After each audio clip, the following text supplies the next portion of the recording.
আমরা মনে করি হাদির উপর ইনকিলাবের আহ্বায়কের উপরে আঘাত নয়, এই আঘাত হচ্ছে বাংলাদেশের 18 কোটি মানুষের যে গণ দাবি।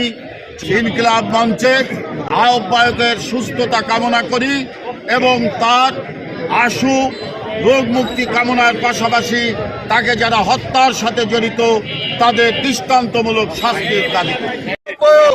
হাদির উপরে হামলা হয়েছে।